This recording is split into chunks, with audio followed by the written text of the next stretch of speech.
اللہ سے کیے گئے عہد کو تازہ کرنے کا طریقہ کیا ہے؟ اور وہ ستون نمبر 1 کیا؟ نماز. کس لیے؟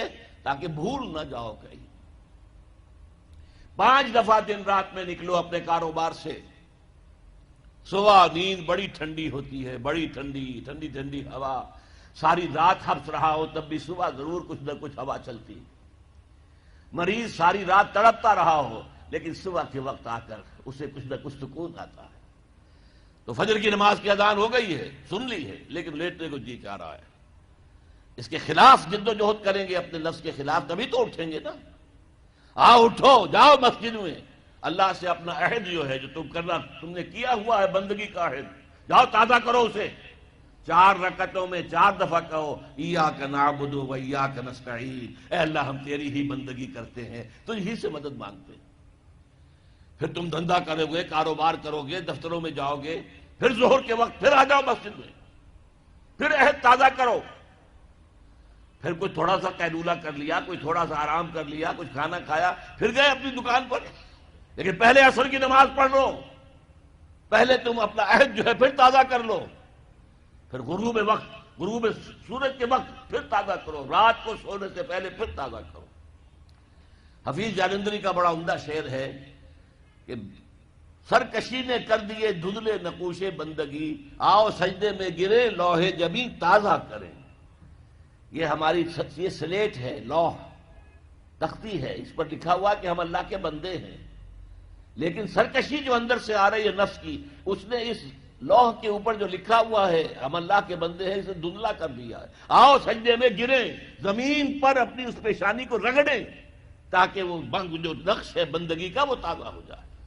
سرکشی نے کر دیے دھندلے نقوش بندگی، آؤ سجدے میں گریں لوح جبیں تازہ. السلام علیکم. ایک سوال تھا کہ نماز کے تعلق سے، کہ جو لوگ جاب میں ہیں، جو لوگ کالج اسکول جاتے ہیں، یا جو لوگ اپنے کسی بزنس میں رہتے ہیں، تو ان کو نماز پڑھنے میں جو دشواریاں آتی ہیں ان کے اوپر کچھ میں بات کہوں کہ اس کا کیا حل ہے. تو پہلا حصہ جو انٹروڈکشن کا ہے وہ تو یہ ہے کہ عام طور پہ لوگ جو ہیں کئی کیٹیگریز میں ہوتے ہیں. کچھ لوگ بزنس کرتے ہیں، کچھ لوگ جاب میں جاتے ہیں، کچھ لوگ پڑھائی لکھائی کرتے ہیں، کچھ لوگ مزدوری کرتے ہیں، اور جو عورتیں ہوتی ہیں بہت ساری وہ گھروں میں رہتی ہیں، اگر باہر وہ کچھ کام نہیں کرتی ہیں تو اب نماز تو قرآن نے کہا کہ بھائی سارے لوگوں پہ فرض ہے، جو مومن ہیں ان پہ فرض ہے. لیکن ہم جانتے ہیں کہ اس میں سے آج بڑی تعداد جو ہے وہ نماز نہیں پڑھتی ہے، اور جو نماز نہیں پڑھتی ہے ان کی بھی کئی وجوہات ہیں. کچھ زیادہ تر میں تو یہی ہوتا ہے کہ ایمان ہی نہیں ہوتا ہے اس لیول کا کہ نماز پڑھی جائے، یا اس کی اہمیت نہیں سمجھ میں آتی ہے، یا جان بوجھ کے چھوڑتے ہیں.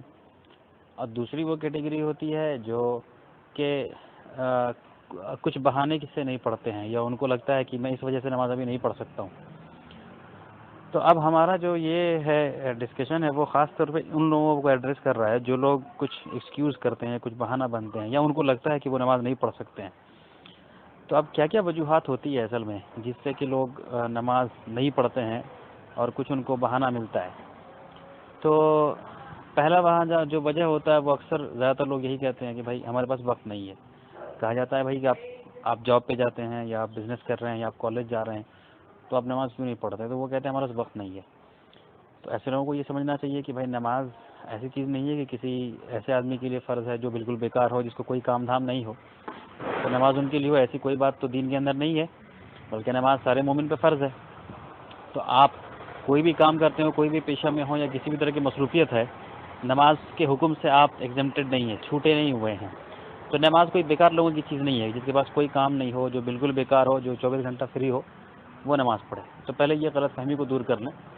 اور کیا کبھی ایسا کوئی واقعہ ملتا ہے کہ بھائی کسی نبی یا صحابہ نے کہا ہو کہ بھائی جو لوگ بیکار ہوں وہی نماز پڑھیں؟ تو ایسی کوئی چیز نہیں ملتی ہے، دین کے اندر ایسی کوئی بات نہیں ہے. اور دوسرا ایک مسئلہ یہ ہوتا ہے نماز کے اس میں کہ ہم یہ کہتے ہیں کہ کئی لوگ کہ بھائی میرا جو بزنس ہے یا میرا جو جاب ہے وہ ایسا ہے کہ میرے کپڑے صاف نہیں رہ پاتے ہیں، اس میں دھول گرد غبار آ جاتا ہے. یا کوئی پینٹنگ میں ہے تو پینٹنگ کے لائن میں ہے تو اس کو کہ بھائی پینٹ آ جاتا ہے، میرے ہاتھوں پہ چڑھ جاتا ہے. کوئی اگر مزدوری کر رہا ہے، کنسٹرکشن میں ہے، تو وہ کہے گا میرا لباس گندا ہو جائے گا. تو اسی طرح الگ الگ جو فیلڈ کے لوگ ہیں وہ ایک کپڑا گندا ہونا ایک بہانہ کرتے ہیں. تو اس کے لیے یہ سمجھ لیں ہم کہ نماز پڑھنے کے لیے طہارت کا ہونا ضروری ہے، کہ آپ کا جسم جو ہے وہ طہارت ہو، طہارت کی حالت میں ہو، پاک ہو، اور کپڑے بھی جتنے پاک صاف ہو اتنا اچھا ہے۔ لیکن ایسا نہیں ہے کہ اگر کپڑے پہ دھول غبار ہو یا تھوڑی گندگی ہو یا پینٹنگ لگ گیا ہو یا کچھ ہو گیا تو نماز نہیں ہوگی، یہ غلط انڈرسٹینڈنگ ہے۔ دیکھیے نماز پڑھنا ضروری چیز ہے، نماز کو جتنے اچھے سے پڑھا جائے اتنا اچھا ہے، لیکن اگر اس میں کوئی کمی بیشی رہ جاتی ہے تو وہ اس حالت سے تو بہتر ہے جس میں کہ آدمی نماز ہی نہ پڑھے۔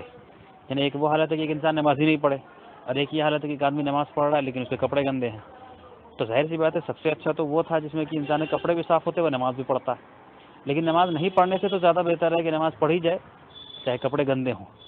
تو اس کے لیے بھی ایک طریقہ تو یہ ہے کہ ہم اگر بزنس میں یا جاب میں یا جس فیلڈ میں اس طرح کا پریشانی آتی ہے، ہم ایک کپڑا الگ سے صاف ستھرا رکھ لیا کریں کہ جب نماز کا وقت ہو تو ہم صاف ستھرے کپڑے کو پہن کے نماز پڑھ لیں۔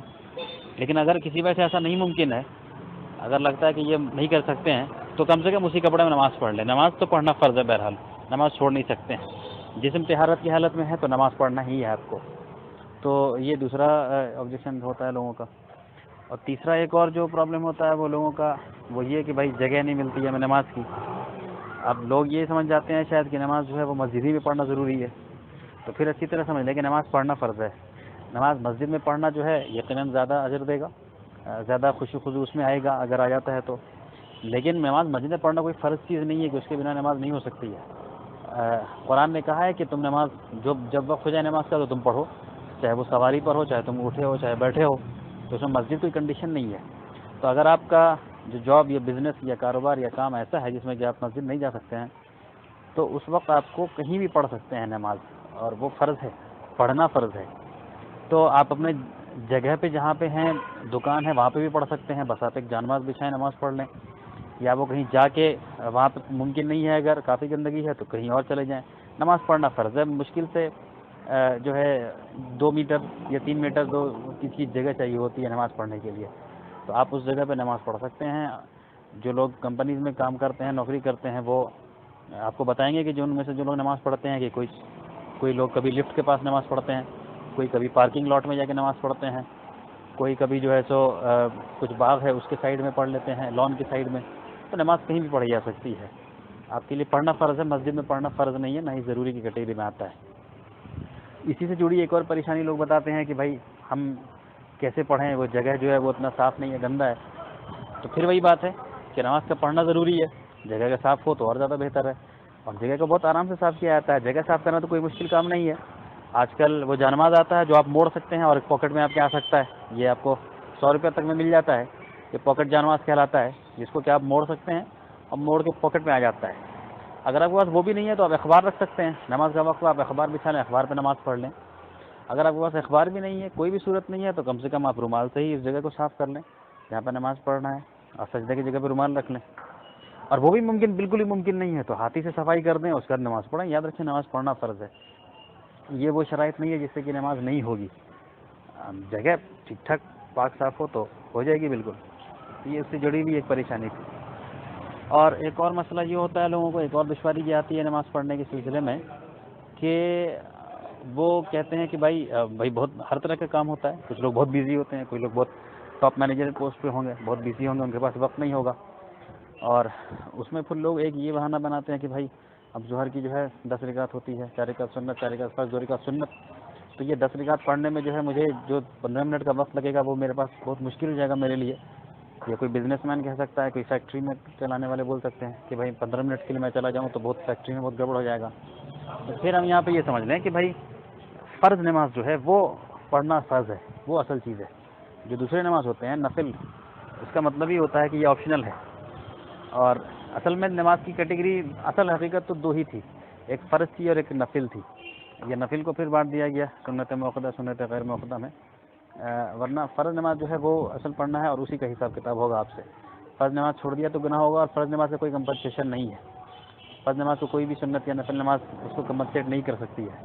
تو آپ کے پاس وقت کم ہے تو آپ پھر فرض نماز پڑھیے، آپ ظہر کا 15 منٹ اگر آپ کو لگ رہا ہے، 20 منٹ لگ رہا ہے 10 رکعت پڑھنے میں، تو آپ 6 منٹ میں، 5 منٹ میں اگر 4 رکعت پڑھ سکتے ہیں، 7 منٹ میں، تو وہ پڑھیے۔ فرض نماز پڑھنا ضروری ہے اور حساب اس کا ہوگا، یہ بات ذہن میں بیٹھ جائے ہمارے۔ تو اسی طرح پھر مغرب کا ہے یا عشاء کا ہے، عشاء میں لگے کہ بھائی بہت لمبی نماز ہے نہیں ہو سکتی ہے تو 4 رکعت ہی فرض پڑھیں. نماز فرض نماز جو ہے وہ ہمارے لیے اصل ہے. اور ایک اور پھر پریشانی جو ہوتی ہے اس سے جڑی ہوئی وہ ہوتی ہے کہ ہم وضو کرنے کا مسئلہ، خاص کر جو لوگ کمپنی میں کام کرتے ہیں یا کوئی چھوٹا آفس ہے جہاں پہ کہ الگ سے کوئی نل نہیں لگا ہوا ہے آپ کو وضو کرنے کے لیے، آپ بیٹھ کے وضو کریں اور صرف واش بیسن ہوتا ہے، تو یہاں پہ ایک بہت بڑی پریشانی آتی ہے کہ ہم وضو کیسے کریں پاؤں دھونے میں، وہ بھی خاص کر پاؤں دھونے میں. ہاتھ منہ دھونے میں تو مسئلہ نہیں ہے، پاؤں دھونے میں لگتا ہے کہ ہم پورا جوتا موزہ کھول کے پاؤں کو اپنے واش بیسن میں رکھیں گے تو کافی خراب لگتا ہے، دکھتا ہے، اور شاید منع بھی کر سکتے ہیں وہاں کے لوگ. تو اس سے بچنے کا ایک آسان طریقہ ہے، وہ یہ ہے کہ گھر سے جب ہم نکلیں تو گھر سے وضو کرنے کے بعد ہم جوتا موزہ پہنیں، وضو کر لیں، اس کے بعد جوتا موزہ پہنیں. تب اس کے بعد اگر آپ کا وضو ٹوٹ جاتا ہے تب جو آپ پھر وضو کریں گے تو اس وضو میں آپ جوتا کے نکال کر کے موزہ کے اوپر مسح کر سکتے ہیں. ٹھیک ہے، یعنی یہ کہ اگر آپ نماز گھر سے وضو کیے اور آپ نے جوتا موزہ پہن لیا، اس کے بعد آپ آفس گئے، آپ کام پہ گئے، اس کے بعد بیچ میں آپ کا وضو ٹوٹ بھی گیا تو آپ کو صرف جو ہے جوتا نکال کے پاؤں پہ مسح کرنا ہے. باقی سارے ہاتھ منہ جیسے دھوتے ہیں وہ صحیح کرنا ہے، پاؤں کے اوپر صرف جوتا نکال کے مسح کر لینا ہے. یہ مسح کافی ہوگا آپ کے لیے. اب یہاں پہ 2 طرح کی رائے ہوتی ہے. ایک رائے یہ ہوتی ہے کچھ لوگوں کی کہ نہیں، یہ مسح جو ہے یہ عام موزے پہ نہیں ہوگا، صرف چمڑے کے موزے پہ ہوگا، اور اس کی دلیل وہ یہ دیتے ہیں کہ بھائی ہمیں اسلامک ہسٹری سے ہی معلوم چلتا ہے کہ صحابہ یا نبی یا لوگ جو ہوتے تھے وہ لوگ چمڑے کا پہنتے تھے موزہ، اس لیے اس پہ مسح کرتے تھے، تو ہمارے لیے بھی ضروری ہے کہ ہم چمڑے پہ مسح کریں. یہ پہلی رائے ہے. دوسری رائے یہ ہے کہ نہیں، یہ چمڑا کوئی شرط نہیں ہے، موزہ اصل میں شرط ہے. اور اصل باریکی جو ہے وہ اس بات میں ہے کہ موزہ ایسا ہو کہ انسان کا جو ہے باہر کے جو دھول گرد غبار ہو وہ پاؤں تک نہیں پہنچے، کیونکہ وضو میں ہوتا ہی یہی ہے. وضو میں جو ہے اصل میں ہاتھ منہ جو صاف کیا جاتا ہے تو اس کا ایک مقصد یہ ہوتا ہے کہ دھول گرد غبار جو ہے وہ ہٹ جائے. تو اگر پاؤں میں دھول گرد غبار نہیں پہنچا ہے موزہ کی وجہ سے تو اس پہ مسح کیا جاتا ہے. اور اگر موزہ ایسا ہے کہ بھائی اس سے باہر کی گندگی اندر آ جا رہی ہے تب مسح نہیں ہوگا. یہ دوسری رائے ہے. اور دوسری رائے میں لوگ یہ کہتے ہیں کہ عام موزے کے اوپر بھی مسح کیا جا سکتا ہے. تو ذاتی طور پہ میں دوسرے جو رائے ہے، جو دوسری انڈرسٹینڈنگ ہے، وہ زیادہ لاجیکل لگتی ہے، وہ زیادہ سمجھ میں آتی ہے. اور یہ سمجھ میں آتا ہے کہ بھائی چمڑا چونکہ اس وقت پہنتے تھے لوگ، اس وقت عرب میں پہنا جاتا تھا، بہت زیادہ گرمی ہوتی تھی اس وقت، اس لیے چمڑا کا موزہ پہنا جاتا تھا، اس لیے پہنتے تھے. تو بات یہ نہیں ہے کہ صرف چمڑے کا موزہ پہنا جائے گا، بلکہ کسی بھی چیز کا موزہ ہو تو موزے پہ مسح کیا جا سکتا ہے. تو اس طریقے سے جب آپ مسح کریں گے تو پھر آپ کے لیے وضو کرنے میں دشواری نہیں ہوگی. اور اگر ایسا آپ کا ساتھ معاملہ ہے کہ آپ کو پانی بھی نہیں مل رہا ہے، پانی سے وضو کر پانا مشکل ہے، تو آپ تیمم کر سکتے ہیں. لیکن دین نے بہت آسانی رکھی ہے ہمارے لیے، اور دین نے کسی بھی نفس کو اس سے زیادہ کا بوجھ نہیں دیا ہے. انسان کو ایسا نہیں دیا کہ وہ انسان اس عمل کو کر ہی نہیں سکے. عام طور پہ لوگ یہ کہتے ہیں کہ بھائی اسلام پہ چلنا بہت مشکل ہے، لیکن بات اس ایسی نہیں ہے. اسلام پہ چلنا آسان ہے، ہاں اگر ارادہ ہو تو رہنمائی موجود ہے. تو اگر پانی میسر نہیں ہو تو تیمم کر سکتے ہیں، آپ کو پتہ ہے. اور ایک اور پریشانی جو کچھ لوگ بتاتے ہیں نماز پڑھنے کے سلسلے میں، جو خاص کر لڑکیوں کی پریشانی ہوتی ہے اور کچھ مزدور قسم کے لوگوں کی ہوتی ہے، کہ لڑکیاں خاص کر کہتی ہیں کہ بھائی ہم نے نیل پالش لگایا تھا ناخن پہ اور یا مہندی لگایا تھا، تو اب ہم وضو کریں گے تو نیل پالش کے اوپر پانی جائے گا، اندر نہیں جائے گا. اسی طرح کچھ لوگ جو پینٹنگ کا کام کرتے ہیں یا الکترا یا سڑک بنانے کا کام کرتے ہیں، ان کے ہاتھوں میں یا جسم پہ جو ہے وہ کالا کالا لگ جاتا ہے یا رنگ لگ جاتا ہے، تو وہ سمجھتے ہیں کہ ہم وضو نہیں کر سکتے ہیں. تو دیکھیے پھر ایسی کوئی بات نہیں ہے. دین نے ایسا نہیں کہا ہے کہ اگر نیل پالش چڑھ گیا تو اس کے ایک پالش ہٹا کر کے اس کے اندر پانی گھسانا ضروری ہے، یا اگر پینٹ چڑھ گیا وہ ہاتھ پہ کسی وجہ سے تو اس کو پینٹ کو ہٹا کر کے ہی جو ہے پانی جانا ضروری ہے. دیکھیے ایسی بات نہیں ہے. آپ کو وضو کرنے کا جو مقصد ہوتا ہے وہ یہ ہوتا ہے کہ دھول گرد غبار کو جو جسم کے اوپر ہے اس کو ہٹانا. اب ایسا نہیں ہے کہ اگر اوپر کوئی چیز لگا ہوا ہے، مثال کے طور پہ اگر کوئی آدمی کو چوٹ لگ گیا تھا، زخم تھا اور اس کے اوپر بینڈیج ہے، تو اب ایسا نہیں ہے کہ آپ اس کے اوپر وضو ہی نہیں کر سکتے ہیں کیونکہ بینڈیج کے نیچے پانی نہیں جائے گا. آپ بینڈیج ہٹائیں گے تو آپ کو صحت کا نقصان ہو جائے گا. تو دین نے جو براڈ مائنڈنس رکھی ہے، دین نے جو وسعت رکھی ہے اس کو قائم رکھیں. آپ نیل پالش کے اوپر وضو کر لیں، آپ تیل یا آپ کی جو رنگ چڑھا گیا ہے یا الکترا اس کے اوپر وضو کر لیں، دھول گرد غبار ہٹ جائے گا. اس میں آپ لاجیکلی دیکھیں گے تو بات یہی سمجھ میں آتی ہے کہ وضو کے ذریعے جو ہے جو گندگی آ جاتی ہے باہر سے اس کو ہٹانا مقصد ہے. اب نیل پالش تو اوپر کی ایک طے ہے، یا پینٹ اوپر کی ایک طے ہے، یا کسی کا ٹیٹو ہے تو وہ اوپر کی طے ہے، تو اس کے نیچے پانی ہر حالت میں گھس جائے یہ کوئی ضروری نہیں ہے، اور اس معاملے میں اتنی شدت کی بھی ضرورت نہیں ہے. تو یہ اس کو بھی بہانہ نہ بنائیں، بلکہ پھر وضو کریں اور نماز پڑھیں.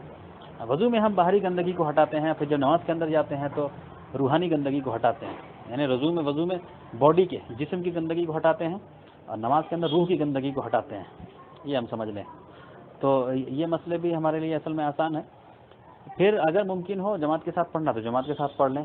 بہت جگہ ہوتا ہے، ہر طرح کی سچویشن حالات ہوتے ہیں، بہت جگہ ہوتا ہے کہ جماعت میں نہیں پڑھ سکتے ہیں، 4 ہی لوگ ہیں، 4 میں سے ایٹ اے ٹائم چاروں نہیں جا سکتے ہیں یا 2 نہیں جا سکتے ہیں، تو ایک ایک کر کے نماز پڑھ لیں۔ نماز پڑھنا فرض ہے، یہ بات اچھی طرح سمجھ لیں۔